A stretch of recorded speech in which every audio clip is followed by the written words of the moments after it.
بسم اللہ الرحمن الرحیم۔ دوستو، کیا آپ جانتے ہیں حضرت آدم علیہ السلام کون تھے؟ تو آئیے دیکھتے ہیں کہ حضرت آدم علیہ السلام کون تھے۔ 1,24,000 انبیاء اکرام میں سے سب سے پہلے نبی اور سب سے پہلے انسان حضرت آدم علیہ السلام ہیں، جن کو اللہ تعالیٰ نے بنا ماں باپ کے پیدا کیا تھا۔ جب اللہ تعالیٰ نے حضرت آدم علیہ السلام کو پیدا کرنا چاہا تو اللہ تعالیٰ نے حضرت جبرائیل علیہ السلام کو حکم دیا کہ زمین سے ایک مٹھی مٹی اٹھا کر لاؤ۔ حضرت جبرائیل علیہ السلام نے زمین سے مٹی لینی چاہی تو زمین نے پوچھا کہ اے جبرائیل، آپ مٹی کیوں لینا چاہتے ہیں؟ تو آپ نے بتایا کہ اللہ تعالیٰ اس مٹی سے انسان کو بنائے گا جو اس زمین پہ اللہ تعالیٰ کا پہلا خلیفہ ہوگا۔ اس پہ زمین کہنے لگی کہ میں خدا کی پناہ مانگتی ہوں اس بات سے کہ مجھ سے کچھ کم کیا جائے کہ میری کوئی چیز خراب کی جائے۔ تو حضرت جبرائیل علیہ السلام بنا مٹی لیے واپس چلے آئے اور اللہ تعالیٰ سے عرض کی کہ اے میرے رب، کہ زمین نے تیری پناہ مانگی، میں تیرے نام اور عزت کا ادب کرتے ہوئے واپس آ گیا ہوں اور اسے پناہ دے دیں۔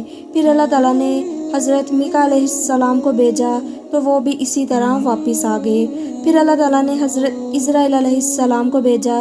جب زمین نے ان سے پناہ مانگی تو فرمایا، میں اس بات سے اللہ کی پناہ مانگتا ہوں کہ اس کے حکم عمل کیے بغیر میں واپس چلا جاؤں۔ پھر انہوں نے زمین سے مٹی لی اور اللہ تعالیٰ کی بارگاہ میں حاضر ہو گئے تو اللہ تعالیٰ نے حضرت اسرائیل علیہ السلام کو روح قبض کرنے کا کام دے دیا، اور اللہ تعالیٰ نے حضرت اسرائیل علیہ السلام سے فرمایا کہ تم نے ہی اس مٹی کو زمین سے الگ کیا ہے تو تم ہی اس کو زمین میں ملاؤ گے۔ اس طرح ان کا نام ملک الموت پڑا۔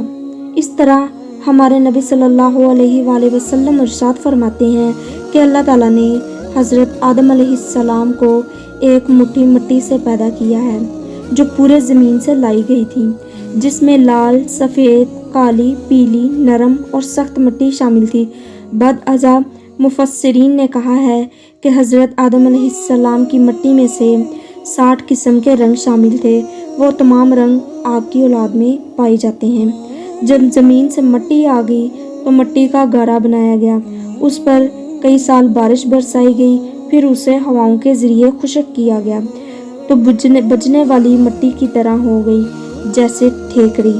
پھر فرشتوں کو حکم ہوا کہ اسے میدان عرفات کے پاس وادی نعمان میں رکھ دو۔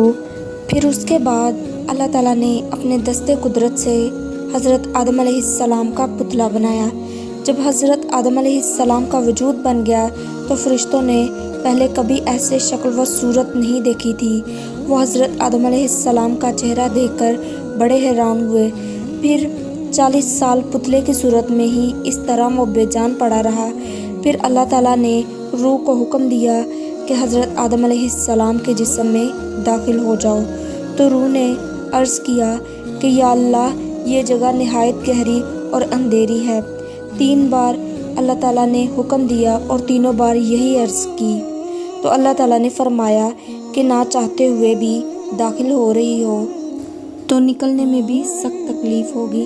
اسی وجہ سے جب انسان کے جسم سے روح نکلتی ہے تو بہت زیادہ تکلیف ہوتی ہے۔ سب سے پہلے روح حضرت آدم علیہ السلام کے سر میں داخل ہوئی تو حضرت آدم علیہ السلام کو چھینک آ گئی تو اللہ تعالیٰ نے آپ کے دل میں الحمدللہ کہنے کا الہام فرمایا۔ آپ نے الحمدللہ پڑھا۔ جب روح کمر تک پہنچی تو آپ نے اٹھنا چاہا مگر آپ نیچے لیٹے رہے کیونکہ نیچے کے حصے میں ابھی تک روح نہیں پہنچی تھی۔ جب تمام جسم میں روح پہنچ گئی تو اللہ تعالیٰ نے حضرت آدم علیہ السلام سے کہا کہ اے آدم، بتا میں کون ہوں؟ تو حضرت آدم علیہ السلام نے کہا، آپ اللہ ہیں، آپ کے سوا کوئی عبادت کے لائق نہیں ہے۔ تو اللہ تعالیٰ نے فرمایا کہ تو نے بالکل صحیح کہا۔ پھر اللہ تعالیٰ نے حضرت آدم علیہ السلام کو فرشتوں کی بیٹھی ہوئی جماعت کے پاس بھیجا اور فرمایا کہ جا کر کہو کہ السلام علیکم۔ تو آپ نے فرشتوں سے کہا السلام علیکم، تو فرشتوں نے جواب دیا وعلیکم السلام۔ پھر اللہ تعالیٰ نے کہا کہ اے آدم، یہ تمہارا اور تمہاری اولاد کا آپس میں سلام ہے۔ تو دوستو، اس طرح حضرت آدم علیہ السلام اللہ تعالیٰ کے پہلے نبی اور اس دنیا کے پہلے انسان تھے جس کو اللہ تعالیٰ نے بہت ہی خوبصورتی سے پیدا فرمایا تھا۔